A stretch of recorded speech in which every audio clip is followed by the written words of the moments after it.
والذين إذا فعلوا فاحشة أو ظلموا أنفسهم ذكروا الله فاستغفروا لذنوبهم ومن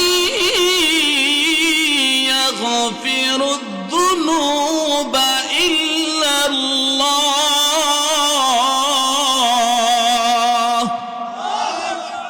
الله رب العالمين বলেন والذين إذا فعلوا فاحشة أو ظلموا أنفسهم অন্যায় করতে করতে পাপ করতে করতে যারা নিজেদের ক্ষতি নিজেরাই করেছে, আপনার পাপের দ্বারা আমার ক্ষতি হয় নাই, আমার গুনার জন্য আপনাকে প্রায়শ্চিত্ত ভোগ করা লাগবে না, আমার পাপের জন্য আমাকে জাহান্নামের আগুনে শাস্তি দেওয়া হবে। যার যার ক্ষতি নিজেরা করলাম পাপ করে, কথা বলেন ঠিক কিনা?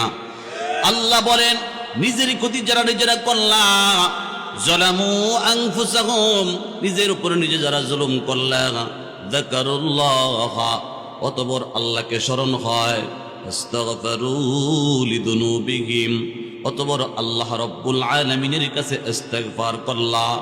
এ বান্দা, ওয়া মাইয়াগফিরুয যুনুবা ইল্লাল্লাহ, আমি আল্লাহ ছাড়া তোমার গুনাহ ক্ষমা করার মতো আর কেউ নাই।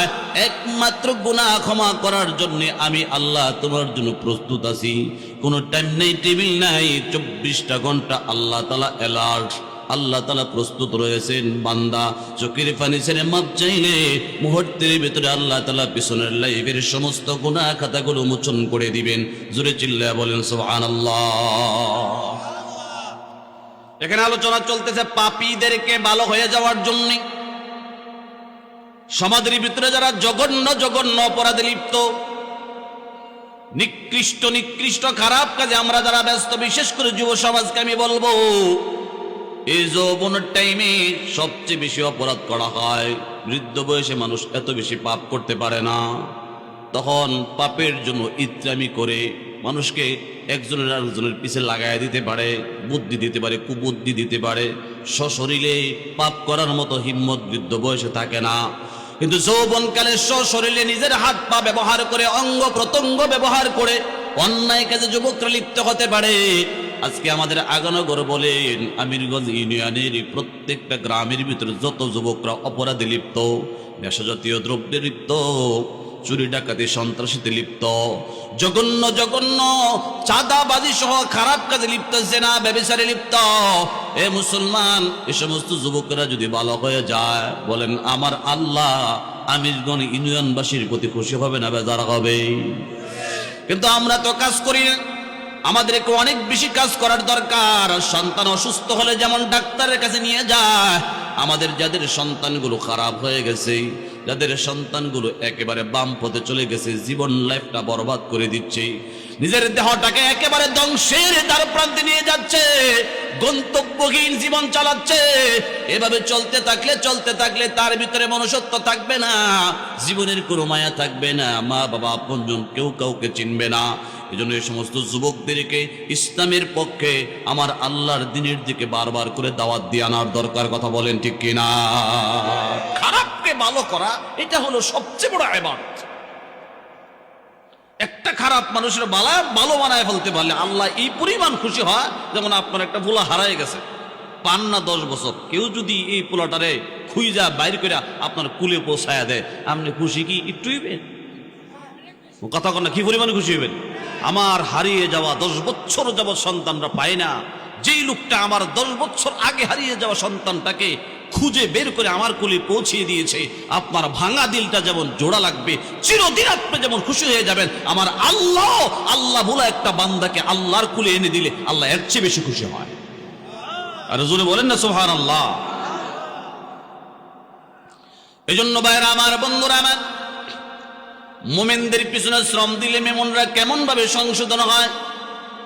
হাদিসের ভিতরে আল্লাহ রাসূল বলেন, ইন্নাল মুমিনা ইযা আযনাবা কানাত নুকতাতুন সাওদাউ ফি কলবিহি ফাইন তাবা ওয়াস্তাগফারা সুকিলা কলবুহু ওয়া ইন যাদাত হাত্তা তা'লু কলবুহু فذلك الران الذي ذكره كلا بل ران على قلوبهم ما كانوا يكسبون। আল্লাহর নবী বলেন একজন মুমিন শয়তানের ধোঁকায় পড়ে, খারাপ মানুষের ধোঁকায় পড়ে, খারাপ মানুষের সঙ্গ লাভ করে যখন পাপ করে, অন্যায় করে। আজকে মনে করেন যে খারাপের সংখ্যা বাড়তেছে। যে সমস্ত যুবকগুলো স্কুলে পড়ার কথা, মাদ্রাসায় পড়ার কথা, অথবা মা বাবার সংসারে হাল ধরার কথা, তারা আজকে সমাজের ভিতরে নেশাখোর হয়ে যাচ্ছে। বলেন তার জীবনের কোনো মূল্য আছে? না তারা মাদ্রাসায় পড়ে, না তারা স্কুলে যায়, না তারা মা বাবার সংসারের হাল ধরে, বরং তারা মানুষের সংসারে আগুন লাগায়। কথা কন না ঠিক না? ঠিক না? ভালো মানুষের সংসারগুলোতে আগুন লাগায়, সমাজের সুন্দর ও সুশৃঙ্খল পরিবেশকে গুলাট করে। এ মুসলমান, যত মানুষ পাপাচারে লিপ্ত তাদের ব্যাপারে হাদিসের কিতাবে একটা দৃষ্টান্ত দেওয়া হয়েছে যে তাদের পিছনে শ্রম দিলে তারা কেমন ভাবে চেঞ্জ হয় বা পরিবর্তন হয়। কারণ মুমিনরা অপরাধ করলে তার অন্তরের ভিতরে গুনার ময়লা জমা হয়ে যায়। অনেক পাপ করলে গুনার অন্তরের ভিতরে গুনার ময়লাগুলো অ্যাটাক করে একেবারে তাকে ঈমান শূন্যের দ্বার প্রান্তে লয়ে যায়। আল্লাহর নবী বলেন গুনাহ করতে করতে করতে করতে যখন অন্তরটা একেবারে কালো হয়ে যায়, তখন তার দুনিয়াতে একটা ভালো কাজ করতে আর ভাল লাগে না। অপরাধ করলেও তার কাছে কোনো খারাপ লাগে না। ভালো মন্দ বোঝার যোগ্যতা তার ভিতরে থাকে না। ওই লোকটাকে আপনি কেমনি শ্রম দিবেন, কেমনি ঠিক করবেন, তাকে বারবার করে দাওয়াত ও তাবলীগের মাধ্যমে দাওয়াত দেওয়া লাগবে। পার্সোনাল ভাবে, খুশুসি ভাবে তার দাওয়াত দেওয়া লাগবে। প্রয়োজনে টাকা খরচ করে আলেম ভাড়া করে আইনে আপনার সন্তানকে বুঝাবেন। কারণ আপনার অবর্তমানে আপনি মরে গেলে এই সন্তান যদি নাচ গান করে, গাঁজাকে চুরি করে, ডাকাতি করে আপনার জমিনে ঘুমায়, আপনার বাড়িতে এসে ঘুমায়, এই অভিশাপ, এই লানত, হাজার হাজার মানুষের কষ্ট আর লানত আপনার কবর পর্যন্ত খবর হবে। কথা বলেন ঠিক কিনা? কার ফোলার এটা? অমুকের ফোলা। বাপ মার ইজ্জত কমবে না বাড়বে? বলেন, ইজ্জত সমান থাকবে? নামটা তো কয় অমুকের ফোলা, অমুকের ফোলা। আর ওই বাবা যদি ওই এমন ক্রিমিনাল প্রকৃতির হয় যে ফোলা 3টা সন্ত্রাস 4টা সন্ত্রাস, ওনার ভাল লাগে মানুষের একটা সালাম দে।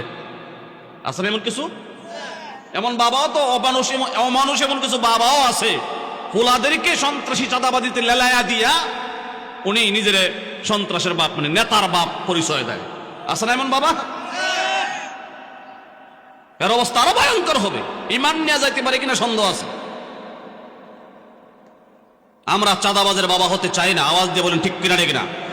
আমরা সন্ত্রাসের অভিভাবক হতে চাই না। কথা বলেন ঠিক কিনা? ঠিক না? আমরা গাঁজাখুরের বাবা হতে চাই না। কথা বলেন ঠিক কিনা? ঠিক না? আমরা ইয়াবাখুরের ভাই হতে চাই না। কথা বলেন ঠিক কিনা? ঠিক না? আমরা মাদক কারবারির আত্মীয় স্বজন হতে চাই না। কথা বলেন ঠিক কিনা?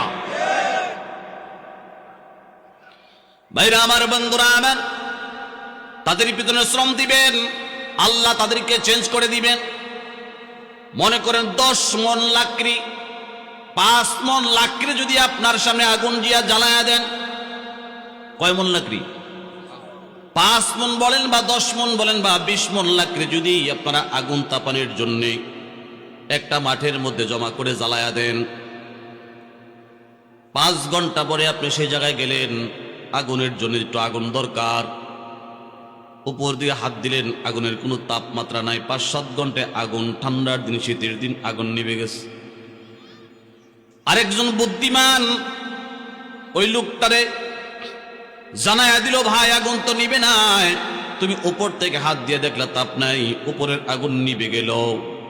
10 মন লাকড়ি, 15 মন লাকড়ি, 20 মন লাকড়ির আগুন এখনো একেবারে নিভে যায় না। এক কাজ করে একটা লাঠি দিয়া উপর থেকে কিছু কয়লা সরায়া দাও। কিছু কয়লা সরায়া দেখো ভিতরে এখনো আগুন আছে ঠিকই। উপর থেকে যখন কতগুলো লাকড়ি অথবা কয়লা সরায়া দেওয়া হলো, ওই গভীর লাকড়ির ভিতরে এখনো পর্যন্ত আগুন দাও দাও করে জ্বলতেছে। কথা বলেন ঠিক কিনা? ঠিক না? আগুনের 10 মন লাকড়ির আগুনের কয়লার ভিতরে উপরে আগুন না থাকলেও অন্দরে ভিতরে এখনো আগুন নিভে যায় নাই। প্রত্যেকটা ইমানদার মুমিন মুসলমানের ঘরে জন্ম নেয়, যতই অপরাধ করলো, যতই অন্যায় করলো, যতই পাপ করলো, তার ঈমান একেবারে নিভে যায় নাই। অপরাধের কারণে, পাপের কারণে তার ঈমান ঢাকনা পড়ে আছে। উপরের দিক দিয়ে ঈমান কাজ না করলো, ভিতরে কিন্তু ঈমান এখনো আছে। ওই ঈমানটাকে যদি আপনি তাজা করতে চান, ইস্টাবলিশ করতে চান, ওই ঈমানটাকে আপনি চাঙ্গা করতে চান, তাহলে উপর থেকে কিছু ময়লা সরায়া দেওয়া লাগবে, উপর থেকে কিছু অপারেশন করা লাগবে, কিছু পরিষ্কার করা লাগবে। যেমন 10 মণ লাকড়ির আগুন 5 ঘন্টায় নিভে যায় না, ভিতরে এখনো আগুন থাকে। ওই জায়গায় আবার ফু দিলে আবার আগুন জ্বলার সম্ভাবনা আছে। কথা কন না, ঠিক না? ঠিক না? ঠিক তেমনি ভাবে পাপ করার কারণে বান্দার ঈমান একেবারে নীল হয়ে যায় না, ভিতরে এখনো আগুন আছে। ওই জায়গায় ফু দেওয়া লাগবে। ওই জায়গায় একটু লাকড়ি দিয়ে, একটু খের দিয়ে অথবা একটু শোলা দিয়ে আপনি ফু দেন, আবার আগুন আস্তে আস্তে করে জ্বলতে থাকবে। আল্লাহ কোরআনুল কারীমে এটাই বললেন, ওয়াযাক্কির ফাইন্নাদ যিকরা তানফাউল মুমিনিন। ওগো নবী, আপনি নসিহত করুন, ফু দেন, ঈমানদারের অন্তরের ভিতরে ফু দেন, ঈমানদারের ব্রেনের ভিতরে নসিহত ঢুকায়া দেন। ফাইন্নাদ যিকরা তানফাউল মুমিনিন, এই নসিহতগুলো, এই বয়ানগুলো মুমিনদের বড় উপকারে লাগবে।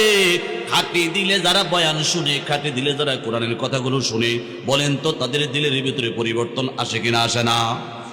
কিন্তু যাদের আসার দরকার তারা মাহফিলেই আসে না। রোগী হসপিটালে যায় না, যারা রোগী তারা হসপিটালে যায় না, চিকিৎসালয়ে যায় না, ট্রিটমেন্টের জন্য যায় না, ডাক্তারের শরণাপন্ন হয় না। সুস্থ হবে কেমনে? এই জন্য কিছু কিছু রোগী আছে কয় তারা অ্যাম্বুলেন্স দিয়ে নেওয়া লাগবে, এমনি যাইতো না। ঠিক না? ঠিক না? অ্যাম্বুলেন্স দিয়ে নেওয়ার অর্থ হলো স্পেশাল ভাবে, বিশেষভাবে তাদের পিছনে শ্রম দিবেন কেমনে? খুসুসি দাওয়াত একটা হলো ইজতেমাই দাওয়াত, সম্মিলিত দাওয়াত। এই যেটা বয়ান করতেছি এটা ইজতেমাই দাওয়াত। আরেকটা হলো খুসুসি দাওয়াত, বিশেষ দাওয়াত। তারে দইরা বান্দা পাওয়া যায় না, এদের কাছে আপনারা পরামর্শ করে যায়, চল না আমার যার সন্তান সে বলবেন, ভাই ইমাম সাহেব আপনার কয়েকজন মুসল্লি নিয়ে আমার পড়াটা একটু বুঝান। খুসুসি ভাবে, স্পেশাল ভাবে একেবারে আপনার বাসায় নিয়ে বোঝাতে হবে, অথবা তারা দইরা ইমাম সাহেবের কাছে নিয়ে যাইতে হবে, ইমাম সাহেবের রুমে বসায় বোঝাইতে হবে, অ্যাম্বুলেন্স দিয়ে নিবেন, মানে অর্থাৎ স্পেশাল ভাবে তাদের চিকিৎসা দেওয়া লাগবে। কারণ মাহফিলে আসে না, বয়ান ভাল লাগে না, কোরআন ভাল লাগে না, হাদিসের কথা ভাল লাগে না, মা বাবার কথা ভাল লাগে না, মুরব্বীদের কথা শুনতে মজা লাগে না। কারণ নেশাগ্রস্ত হয়ে আছে, মাতাল অবস্থা আছে, গুনার সাগরে হাবুডুবু খাওয়ার কারণে দিনের একটা কথাও তার কাছে স্বাদ লাগে না। কথা বলেন ঠিক কিনা? আপনারা বলেন না, যারা খারাপ কাজে একেবারে বেহুশের মতো লিপ্ত আছে 24টা ঘন্টা, এদের কাছে কি এগুলো ভাল লাগে? এগুলো স্বাদ লাগে?